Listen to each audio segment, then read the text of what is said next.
আসন সীমানা পরিবর্তনের প্রতিবাদে ফরিদপুরে সড়ক ও রেলপথ অবরোধ, পাবনার বেড়ায় হরতাল। রাকসুর চূড়ান্ত প্রার্থী তালিকা প্রকাশের পরই আজ শুরু প্রচারণা। চাকসুতে প্রথম দিনে মনোনয়নপত্র নিলেন 28 জন।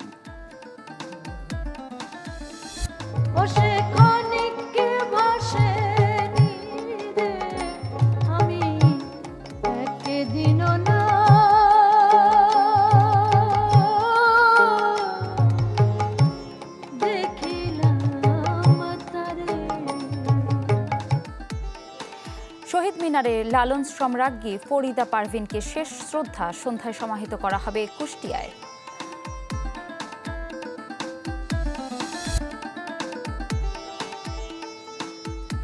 আমন্ত্রণ নাসির সিনটেক্স অ্যালুমিনিয়াম দেশ 24-এ। আপনাদের সাথে আছি মিফরিতা জামান।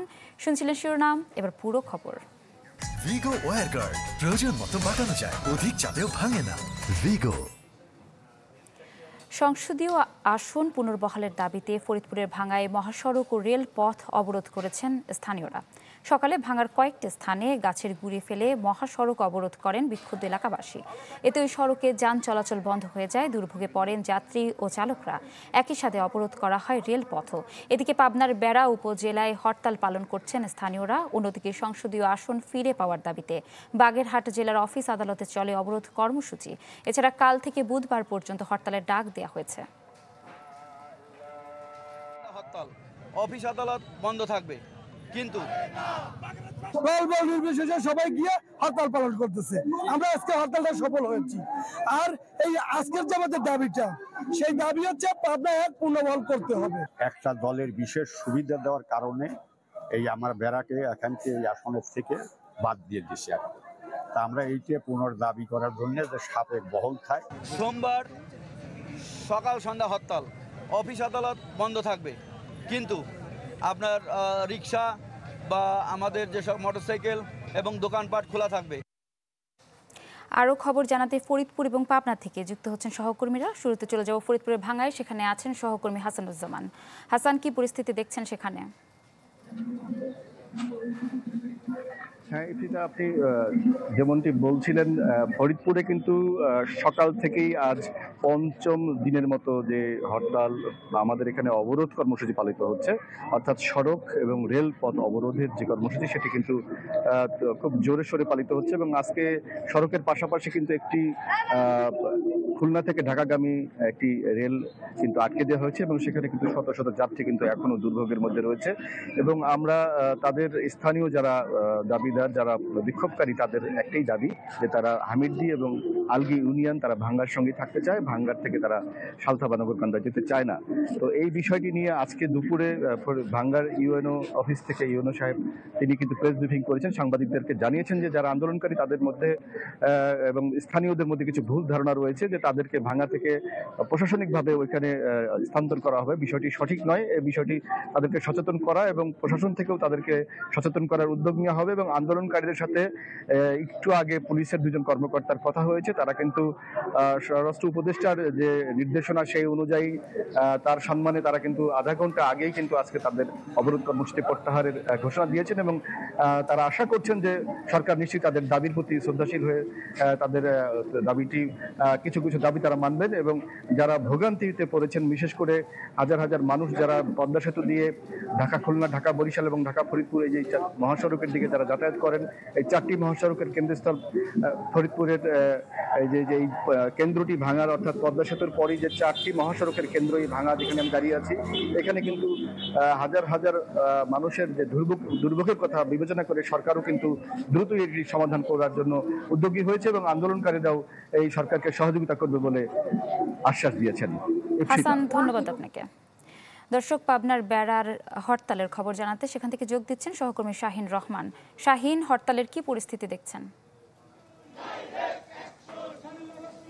ইফতিতা সকাল ৬টা থেকে শুরু হওয়া হরতাল কিন্তু এখনো চলছে, সন্ধ্যা ৬টা পর্যন্ত চলবে। এখনো কিন্তু আমরা যদি দর্শকদের দেখাই যে বেড়া উপজেলার যে সিএনবি বাস স্ট্যান্ড এলাকা রয়েছে সেখানে কিন্তু এখনো বিক্ষোভ চলছে। সারাদিনই বলা যায় যে সকাল থেকে সারাদিনই থেমে থেমে কিন্তু এখানকার আন্দোলনকারীরা তারা বিক্ষোভ করছেন। আগুন আমরা দেখেছি যে টায়ার জ্বালিয়ে আগুন জ্বালিয়ে তারা কিন্তু সেই বিক্ষোভটি করে যাচ্ছেন। এটি মূলত ঢাকা এবং পাবনা মহাসড়ক যেটি রয়েছে, পাবনার সঙ্গে ঢাকার যোগাযোগের সেই মহাসড়ক ঘিরে তারা এই আন্দোলনটি করে যাচ্ছেন। ইতিপূর্বে আমরা দেখেছি গত 7 তারিখেও তারা তাদের যে পাবনা 1 আসন সেটি পুনর্বহালের দাবিতে তারা সেদিনও 7 তারিখে তারা অবরোধ করেছিল, মহাসড়ক অবরোধ করে বিক্ষোভ করেছে এবং আজকে তারা সকাল সন্ধ্যা হরতাল কর্মসূচি যেটা ঘোষণা করেছিল সেটি তারা আজকে পালন করছেন। এবং আমরা দেখেছি যে সকাল থেকে গুড়ি গুড়ি বৃষ্টির মাঝেও আন্দোলনকারীরা যারা রয়েছেন তারা কিন্তু সেই আন্দোলনটি করে যাচ্ছেন, হরতাল পালন করে যাচ্ছেন। আমরা দেখেছি যে বেড়া পৌর সদরের প্রায় সব ধরনের ব্যবসা প্রতিষ্ঠান, দোকানপাট কিন্তু বন্ধ রয়েছে এবং সব ধরনের গাড়ি চলাচলও বন্ধ রয়েছে। আমরা আরেকটি বিষয় জানাতে চাই যে পাবনার বেড়ার একাংশ এবং সাতিয়া উপজেলা সম্পূর্ণ নিয়ে মূলত এই যে পাবনা 1 আসন সেটি গঠিত এবং সম্প্রতি সেই শুধু সাতিয়া উপজেলা, একটি উপজেলাকে নিয়ে পাবনা 1 আসন গেজেটভুক্ত হয়েছে। সেটির প্রতিবাদে তারা চাচ্ছেন যে পাবনা 1 আসন আগে যেভাবে ছিল বেড়ার আংশিক এবং সাতিয়া উপজেলা মিলে সেটি যেন আবার পুনরায় বহাল রাখা হয়, সেই দাবিটি তারা কিন্তু করছেন। এবং আমরা দেখেছি যে বেশ কিছু পণ্যবাহী ট্রাক রাস্তা মহাসড়কের দুই পাশে কিন্তু আটকা পড়েছে এবং যানবাহন যেগুলো যাত্রীবাহী যে যানবাহনগুলো রয়েছে সেগুলো কিন্তু বনপাড়া মহাসড়ক ঘুরে তারা কিন্তু সেখান দিয়ে যাচ্ছেন, ঢাকায় যাচ্ছেন। কিন্তু অন্যান্য বেশ কিছু ট্রাক পণ্যবাহী সেগুলো কিন্তু আটকা পড়েছে মহাসড়কের দুই পাশে। তো এখনো আন্দোলন চলছে এবং সন্ধ্যা 6টায় যারা আন্দোলনকারী তারা ঘোষণা দিয়েছেন সন্ধ্যা 6টা পর্যন্ত তারা আন্দোলন চলবেন এবং পরবর্তী কর্মসূচি তারা আগামীকাল তারা বৈঠক করে সিদ্ধান্ত নেবেন। তো এই ছিল পাবনা থেকে হরতালের সর্বশেষ অবস্থা। শাহিন, ধন্যবাদ আপনাকে। দর্শক, এবার বাগেরহাটে অফিস আদালতে চলা অবরোধ কর্মসূচি নিয়ে জানবো এবং সেটি জানাতে সেখান থেকে যুক্ত হচ্ছেন সহকর্মী আরিফুল ইসলাম। আরিফ, আপনি জানেন যে বাগেরহাটে যে 4টি আসন ছিল, একটি কমিয়ে 3টি আসন করা হয়েছে এবং আসন পুনর্বিন্যাসের প্রতিবাদে, আসন ফিরিয়ে পাওয়ার দাবিতে বাগেরহাটে কিন্তু 2 দফায় যে হরতাল 3 দিন পালন করা হয়েছে। আগামীকালকে 3 দিনের হরতাল পালন করা হবে। এজন্য কিন্তু ইতিমধ্যে সকাল সন্ধ্যা হরতালের জন্য কিন্তু ঘোষণা দেয়া হয়েছে। তবে মহাসড়কে যানবাহন চলাচল বন্ধ থাকবে, তবে শহরের দোকানপাট এবং যে শহরে যে যানবাহনগুলো আছে সেগুলো কিন্তু চলাচল করবে। এর পরের মঙ্গল এবং বুধবার 2 দিনের যে হরতাল, সেখানে অর্ধদিবস করা হয়েছে। আমরা কথা বলেছিলাম আজকে যে এই সম্মিলিত সংগ্রাম কমিটির যিনি যুগ্ম আহ্বায়ক এম এ সালামের সঙ্গে, তিনি জানিয়েছেন যে আমরা মানে গরিব মানুষ এবং খেটে খাওয়া মানুষের কথা বিবেচনা করে আমরা এটা শিথিল করেছি এবং যে দুর্গাপূজা রয়েছে সেটার জন্য আমরা শিথিল করেছি। তবে আমার সঙ্গে কিছু ব্যবসায়ী এবং ক্ষুদ্র ব্যবসায়ী, সাধারণ মানুষ, খেটে খাওয়া মানুষের সাথে কথা হয়েছে। তারা যেটা জানিয়েছেন যে আসলে হরতাল অবরোধের ভিতরে আমাদের ক্ষতি হচ্ছে, আমাদের কষ্ট হচ্ছে, তারপরেও যদি আসনটা আমরা ফিরে পাই তাহলে আমাদের আর কোনো কষ্টের অভিযোগ থাকবে না। তবে এখানে যারা আন্দোলন করছে তারা জানিয়েছে যদি ইসি তাদের জায়গা অনড় রাখে, 3টি আসনই বহাল রাখে, গেজেট তো ইতিমধ্যে প্রকাশ হয়েছে, তো যদি সেটা 4টি আসন না করা হয় এবং আসনগুলো সঠিক জায়গায় আগের মতো জায়গায় নিয়ে যাওয়া না হয় তাহলে এর থেকে আরও কঠোর আন্দোলনের ঘোষণা দিয়েছে তারা। তবে এই আন্দোলনের কারণে, হরতাল অবরোধের কারণে কিন্তু আসলে ব্যাপক ক্ষতি হয়েছে জনগণের। বিশেষ করে আমি যদি সবজির কথা বলি, বিভিন্ন সবজির দাম কমে গেছে এবং সবজি বিক্রেতারা যারা উৎপাদন করছে তারাও কিন্তু ক্ষতিগ্রস্ত হয়েছে। তো সেক্ষেত্রে বাগেরহাটের মানুষ তারা চায় যে তাদের আগের যে জায়গা ছিল স্বাধীনতার পর থেকে সেই জায়গায় আসতে হবে এবং 4টি আসনই ফিরিয়ে দিতে হবে। তাহলে বাগেরহাটের যে অনুন্নত যে এলাকা আছে সেই জায়গাটা এরপর থেকে আরও উন্নত হবে এবং আরও সম্পরিষ্কৃত এবং সমৃদ্ধ হবে বাগেরহাট। এই ছিল আগামীকালকের 3 দিনের হরতালের পূর্ব মুহূর্তের খবর। ধন্যবাদ আপনাকে। দর্শক, হরতাল এবং অবরোধের খবর জানছিলাম দেশের বিভিন্ন জেলা থেকে। চলে যাচ্ছি পরবর্তী সংবাদে। ফরিদপুরের অবরোধ বিকেলের মধ্যে তুলে না নিলে বল প্রয়োগের মাধ্যমে সরিয়ে দেওয়ার হুঁশিয়ারি দিয়েছেন স্বরাষ্ট্র উপদেষ্টা মোহাম্মদ জাহাঙ্গীর আলম চৌধুরী। সচিবালয়ে ব্রিফিংয়ে তিনি বলেন, সংসদীয় আসনের সীমানা পুনর্বিন্যাসের পক্ষে বিপক্ষে আন্দোলনের নামে ফরিদপুরে অবরোধ করে ভোগান্তি সৃষ্টি করা হয়েছে, যা কোনোভাবেই কাম্য নয়। জানান, বয়স্ক বন্দীদের মুক্তির কথা বিবেচনায় রেখে যাবজ্জীবন কারাদণ্ডের মেয়াদ কমানোর চিন্তা ভাবনা করছে অন্তর্বর্তী সরকার। এখন এই নির্ধারণটা এই আজকেই বিকালের মধ্যে যদি এটা তারা সমাধান না করে, আমরা আইন প্রয়োগের মাধ্যমে এটা করে দেব। এটা ক্ষেত্রে আমার মনে হয় আপনাদেরও সবাই সাহায্য সহযোগিতা লাগবে। আপনারাও মনে হয় চান যে এটা আইন প্রয়োগের মাধ্যমে তো রাস্তাটা ক্লিয়ার করে দেওয়ার জন্য। রাস্তা কিন্তু ব্লক করার অধিকার কারোই নেই, যেহেতু তার যদি কোনো দাবি দেওয়া থাকে তারা প্রপার চ্যানেলে জানাবে, কিন্তু রাস্তা ব্লক করে জনগণকে ভোগান্তি করা এটা কিন্তু কোনো অবস্থায় আমার মনে গ্রহণযোগ্য না। চূড়ান্ত প্রার্থী তালিকা প্রকাশের মধ্য দিয়ে আজ থেকে শুরু হচ্ছে রাজশাহী বিশ্ববিদ্যালয় ছাত্র সংসদ নির্বাচনের প্রচারণা। বিকেলে সিনেট ভবনে লটারির মাধ্যমে প্রার্থীদের পদের বিপরীতে ব্যালট নম্বর দেওয়া হয়। 25 সেপ্টেম্বর ভোট ঘিরে এরই মধ্যে সব প্রস্তুতি সম্পন্ন করেছে নির্বাচন কমিশন। 14 জনের প্রার্থিতা প্রত্যাহারের পর এখন রাকসুর মোট প্রার্থী 249 জন। নির্বাচনে এখন পর্যন্ত পূর্ণাঙ্গ 9টি এবং একটি আংশিক প্যানেল ঘোষণা করেছেন প্রার্থীরা। অন্যদিকে চট্টগ্রাম বিশ্ববিদ্যালয়ে শুরু হয়েছে চাকসু নির্বাচনের মনোনয়নপত্র বিতরণ। প্রথম দিনে মনোনয়নপত্র নিয়েছেন 28 জন, যা চলবে মঙ্গলবার পর্যন্ত। আর 12 অক্টোবর হবে ভোট গ্রহণ।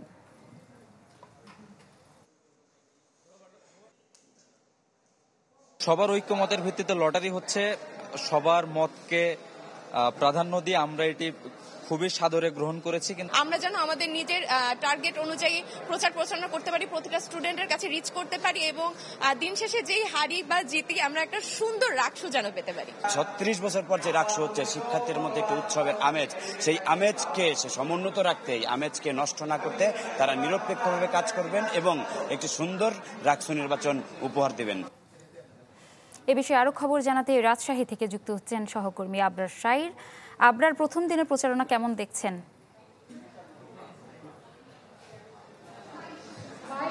ইপসিতা, আজকে কিন্তু প্রচারণা এমনি মৌখিকভাবে শুরু করেছেন প্রার্থীরা, তবে সবচেয়ে বড় যে আয়োজনটা সেটি মূলত প্রার্থীদের যে ব্যালট নম্বর, সেই ব্যালট নম্বরে মূলত তাদের যেটিতে ভোট হবে সেই ব্যালট নম্বরটি তারা নিচ্ছেন এখন পর্যন্ত এখানে।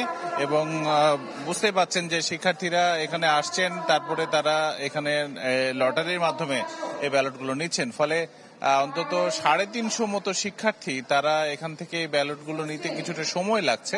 এবং আমরা কিছুক্ষণ আগে প্রধান রিটার্নিং কর্মকর্তার সাথে কথা বলেছি। রিটার্নিং কর্মকর্তা যেটি বলছেন যে মোটামুটি 2.5 থেকে 3 ঘন্টা লাগবে আরো, কারণ এগুলো ইন্টারনেটে ইনপুট দেওয়ার পর আসলে তালিকাটা প্রকাশ হবে। ফলে তিনি যেটি বলে গেলেন, যারা আসলে নম্বরটি পাচ্ছেন তারাই মূলত চূড়ান্ত প্রার্থী তালিকায় বিবেচিত। এখন অনেকেই আমরা দেখেছি যারা ব্যানার, ফেস্টুন বা হ্যান্ডবিল এগুলো তৈরি করেছেন এবং প্রচারণা চালিয়ে যাচ্ছেন। অনেকে দেখেছি শিক্ষার্থীদের সাথে কথা বলছেন, ভোট চাইছেন বিভিন্ন জায়গাতে, জমায়েতগুলোতে গিয়ে। ফলে বলা যায় যে আনুষ্ঠানিকভাবে না হলেও প্রচারণা শুরু হয়েছে। আগামীকাল সকাল থেকে এটি আনুষ্ঠানিক প্রচারণাতে আসলে রূপ পাবে। তো এখন পর্যন্ত রাকসু নির্বাচনের নির্বাহী সদস্য যারা, তাদেরকে এই ব্যালটের নম্বর দেওয়া চলছে। এরপরে আসলে আরো 60 জন, মোটামুটি 57 জন রয়েছে। এই 57 জন যে সিনেট সদস্য, ছাত্র প্রতিনিধি, তাদেরকে এই লটারির মাধ্যমে নম্বর দেওয়া হবে। এবং এখানে রাকসুতে একটি ভোটার অন্তত 43টি ভোট দিতে হবে তাকে। ফলে একটা বিরাট বড় কর্মযজ্ঞ। এখন পর্যন্ত ভোটারের সংখ্যা কিন্তু এখানে 28,903 জন। এই 29,000 ভোটের মধ্যে কিন্তু অর্ধেকের বেশি শিক্ষার্থী ভোট প্রয়োগ করবেন। ফলে আসলে কয়েকটি ছাত্র সংগঠনও চেয়েছিল গতকালকে যে স্বচ্ছ ব্যালট বাক্স এবং এই ভোটের যে গণনা প্রক্রিয়া সেটি যেন ম্যানুয়ালি বা হাতে গণনা হয়। ফলে সেটি নিয়েও আলাপ আলোচনা চলছে, কিন্তু বেশিরভাগ ক্ষেত্রে অনেক শিক্ষার্থী এবং নির্বাচন কমিশন বলছে যে তারা আসলে এখন পর্যন্ত মেশিনে ভোট গণনা করতে আগ্রহী। ফলে সবকিছু মিলিয়ে বলা যায় যে আজ থেকেই আনুষ্ঠানিকতা শুরু হয়েছে প্রচার প্রচারণার। আগামীকাল থেকে সেটি আরো প্রাতিষ্ঠানিকভাবে রূপ পাবে এবং শিক্ষার্থীরা কালকে থেকেই সরব হবে তাদের প্রচারণা নিয়ে। তো এই ছিল আমার কাছে রাকসু নির্বাচনের খবর। ইপসিতা। আবরার, ধন্যবাদ আপনাকে। দর্শক, আমরা সরাসরি যুক্ত ছিলাম রাজশাহী থেকে। নেতিবাচক রাজনীতি এড়িয়ে জাহাঙ্গীরনগর বিশ্ববিদ্যালয়ে সুষ্ঠু ধারার গণতান্ত্রিক চর্চা বিকশিত করার প্রত্যয় জানিয়েছেন জাকসুর নবনির্বাচিত প্রতিনিধিরা। বলেন, শিক্ষার্থী বান্ধব ক্যাম্পাস বিনির্মাণে সবকিছুই করা হবে। ক্যাম্পাস বন্ধ থাকলেও হলে হলে নবনির্বাচিত জাকসু প্রতিনিধিরা আনন্দ উদযাপন অব্যাহত রেখেছেন। মিষ্টি মুখ করানো হয় শিক্ষার্থী ও কর্মচারীদের। পরে জাকসু নবনির্বাচিত ভিপি ও জিএস জানান, দায়িত্ব নেওয়ার প্রথম 100 দিনে শিক্ষার্থীদের একাডেমিক কাজ বেশি গুরুত্ব দেবেন। এছাড়া জুলাই চেতনা ধারণ করে পরাজিত শক্তির বিরুদ্ধে শক্ত অবস্থান অব্যাহত রাখা হবে। পরাজিত প্রার্থীদের সাথে নিয়েই জাকসু নেতারা কাজ করবেন বলেও জানানো হয়। গণতান্ত্রিক ও উদারপন্থী ক্যাম্পাস হিসাবে জাহাঙ্গীরনগর বিশ্ববিদ্যালয়কে এগিয়ে নিতে জাকসু প্রতিনিধিদের প্রতি আহ্বান জানান শিক্ষার্থীরা। বলেন, গবেষণা নির্ভর ও শান্তিপূর্ণ পরিবেশ নিশ্চিতে জাকসু প্রতিনিধিদের রাজনৈতিক পরিচয়ের ঊর্ধ্বে উঠতে হবে।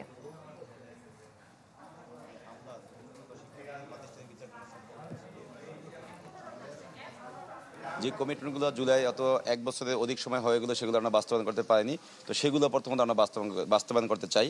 আগামীতে আমরা যেই পরিবর্তনের রাজনীতির কথা বিবেচনা করছি, পরিবর্তনের রাজনীতির স্বপ্ন দেখি, সেই স্বপ্নটা কি আসলে বাস্তবায়িত হওয়া সম্ভব এবং অনেক কোয়ালিটিফুল লিডারও তৈরি হবে এর মাধ্যমে।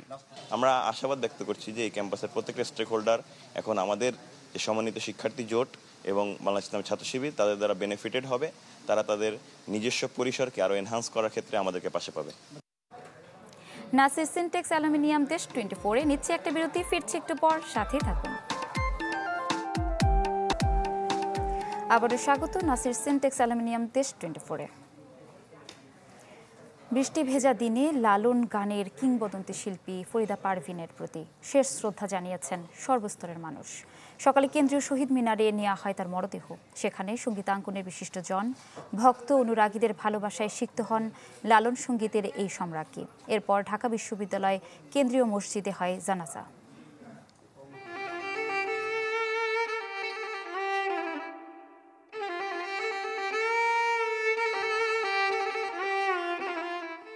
সকাল থেকে মুষলধারে বৃষ্টি। প্রিয় লালন সম্রাজ্ঞীর প্রস্থানে আজ যেন আকাশেরও মন ভালো নেই। ঘড়ির কাঁটা তখন 11টা বেজে 40 মিনিট। বৃষ্টির চাদর গায়ে জড়িয়ে শহীদ মিনারে প্রবেশ করে ফরিদা পারভিনের নিথর দেহ। সংস্কৃতি বিষয়ক মন্ত্রণালয়ের আয়োজনে অনুষ্ঠিত হয় এই শ্রদ্ধা নিবেদন, যেখানে উপস্থিত ছিলেন ফরিদা পারভিনের দীর্ঘদিনের সহকর্মী ও অনুজরা। চলে যাওয়াটা তো মানে আমরা কেউ মানতে পারি না, আমি তো মানতে পারি না। আমি প্রার্থনা করছি, আমি যদি জীবনে এতটুকু কোনো ভালো কাজ করে থাকি, তার দোয়ায় যেন আমার স্ত্রী হিসেবে সে যেন অবশ্যই জান্নাতবাসী হন। এই শূন্যতাকে পূরণ করার জন্য সম্মিলিতভাবে আমাদের সবাইকে সচেষ্ট হতে হবে, যেন দেশ এবং জাতিকে আমরা এই ধরনের শিল্পীর নতুন মেধাবীর থেকে আমরা আবার রূপান্তর করতে পারি। একজন ফরিদা পারভিন, একজন ফরিদা পারভিন, ওনার যে সৃষ্টিগুণা দিয়ে গেছে, উনি যে গানগুণা দিয়ে গেছে, সেগুণাকে সংরক্ষণ করা বা তার জীবন নিয়ে আলোচনা করা বা তার কাছ থেকে আমরা কি পেয়েছি, দেশবাসী কি যেগুলো পেয়েছি, এগুলো সংরক্ষণ করে কিছু কাজ করা উচিত আমার কাছে মনে হয়। কারণ এক বাক্যে স্বীকার করি যে লালন শাহের গানে তার যে মানে সৃষ্টি এবং উনি লালন দেশের গণ্ডি পেরিয়ে দেশের বাইরে যেভাবে লালন শাহের গানকে সমৃদ্ধ করেছেন, এটা অভাবনীয়। দেশ ছাড়িয়ে বিশ্ব দরবারে লালন গানকে পৌঁছে দেওয়া এই শিল্পীকে শেষবারের মতো শ্রদ্ধা জানাতে আসেন তার নিজ হাতে গড়ে তোলা অচিন পাখির শিক্ষার্থীরা।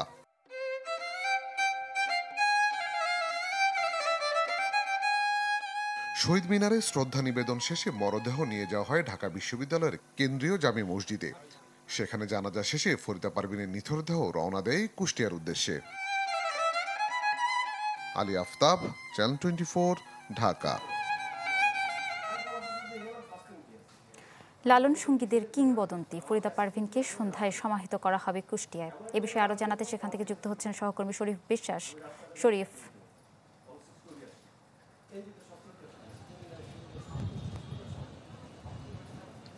হ্যাঁ, ইপসিতা আপনি ঠিকই বলেছেন। সন্ধ্যায় আমি এখন রয়েছি কুষ্টিয়া সরকারি কলেজ মাঠে। এই মাঠেই কিন্তু ফরিদা পারভিন অর্থাৎ বরেণ্য সঙ্গীত শিল্পী, লালন সঙ্গীত শিল্পী ফরিদা পারভিনের মরদেহ কিন্তু এখানে রাখা হবে, এই মাঠেই রাখা হবে এবং এখানে সর্বস্তরের মানুষের শ্রদ্ধা নিবেদনের জন্য কিন্তু এখানে রাখা হবে। এবং এরপরে যেটি আমরা শুনেছি, এখানে জানাজা শেষে কুষ্টিয়া কেন্দ্রীয় যে পৌর কবরস্থান রয়েছে সেখানে তার দাফন সম্পন্ন হবে। এই মুহূর্তে আসলে আমরা একটি বিষয় আসলে না জানালেই না, ফরিদা পারভিন কিন্তু দেশ বরেণ্য একজন লালন সঙ্গীত শিল্পী এবং তিনিই একমাত্র শিল্পী যিনি ফকির লালন শাহের অমীয় যে বাণী, অমীয় যে গান, সেটি কিন্তু বিশ্ব দরবারে কিন্তু পরিস্থিতি ঘটানোর জন্য তিনি কিন্তু এককভাবে বলা যায় তার অবদান একেবারেই অনস্বীকার্য। বিশেষ করে আমরা কিছুক্ষণ আগেও বিশিষ্ট লালন গবেষক অ্যাডভোকেট লালিম হকের সাথে কথা বলেছি এবং তার খুব ঘনিষ্ঠ সহকর্মী বা একসাথেই থাকতেন আলমারা জুই, তিনিও কিন্তু লালন গবেষণা করেন এবং তার সম্পর্কে অনেক কিছু জানেন এবং তিনিও বলেছেন যে ফকির লালন শাহের যে অমীয় বাণী সেটি কিন্তু আমরা জানি সেই বাণীটি দেশের গণ্ডি পেরিয়ে বিশ্ব দরবারে কিন্তু তিনি পরিচিতি ঘটিয়েছেন।